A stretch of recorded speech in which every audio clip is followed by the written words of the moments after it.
Kerajaan Demak.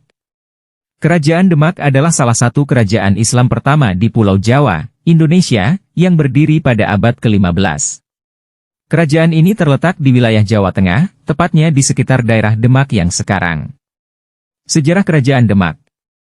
Kerajaan Demak sebelumnya adalah sebuah daerah bernama Bintoro atau Gelagahwangi, yang merupakan daerah kadipaten di bawah kekuasaan Kerajaan Majapahit. Raden Patah diperintahkan oleh gurunya, Sunan Ampel dari Surabaya, untuk merantau ke barat dan bermukim di sebuah tempat yang terlindung oleh tanaman Gelagahwangi. Dalam perantauannya itu, Raden Patah menemukan tempat yang dimaksud Sunan Ampel, kemudian ia menamainya sebagai Demak. Berdirinya Kerajaan Demak tidak bisa lepas dari kemunduran Kerajaan Majapahit pada akhir abad ke-15. Pada saat itu, wilayah kekuasaannya mulai memisahkan diri dan saling serang karena merasa sebagai pewaris tahta Majapahit yang sah. Raden Patah yang mendapat dukungan dari Wali Sangat dan Ki Ageng Pengging, kemudian diangkat sebagai Bupati Demak oleh Prabu Brawijaya dengan ibu kota di Bintara. Setelah merasa kuat karena memiliki daerah yang strategis dan mempunyai dukungan dari Wali Sangat, para wali menyarankan agar Raden Patah menjadikan Demak sebagai kerajaan Islam dan sepenuhnya memisahkan diri dari Kerajaan Majapahit. Raden Patah kemudian mengumpulkan para pengikutnya untuk melawan Kerajaan Majapahit. Setelah Kerajaan Majapahit berhasil dikalahkan, Kerajaan Demak resmi berdiri sebagai kerajaan Islam. Raja-raja yang memerintah di Kerajaan Demak. Raden Patah tahun 1500 sampai 1518.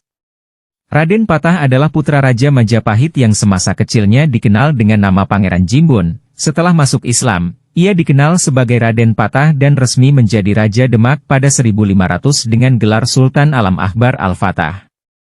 Pati Unus tahun 1518 sampai 1521. Setelah Raden Patah wafat pada 1518, kekuasaan kemudian dipegang oleh putranya, Pati Unus.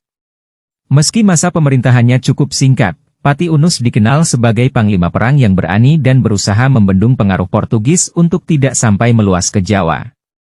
Sultan Trenggono tahun 1521 sampai 1546. Pati Unus wafat tanpa meninggalkan putra, sehingga kekuasaan dilanjutkan oleh adiknya, Raden Trenggono, yang menjadi raja bijaksana. Pada masa pemerintahannya, Kerajaan Demak berhasil mencapai puncak kejayaan. Puncak kejayaan dan runtuhnya Kerajaan Demak. Sebagai raja ketiga Kesultanan Demak, Sultan Trenggono berhasil membawa kerajaan pada masa kejayaannya. Pada masa kekuasaannya, Demak menjadi pusat penyebaran agama Islam dan wilayahnya meluas hingga ke Jawa bagian timur dan barat. Sultan Trenggono wafat pada 1546 saat melakukan penyerangan ke Pasuruan. Setelah itu, terjadi perselisihan mengenai siapa yang berhak menduduki tahta dan ibu kota Demak mengalami kerusakan cukup parah. Hal ini menjadi awal keruntuhan Kerajaan Demak hingga akhirnya benar-benar jatuh ke tangan Sultan Hadiwijaya atau Jaka Tingkir, pendiri Kerajaan Pajang.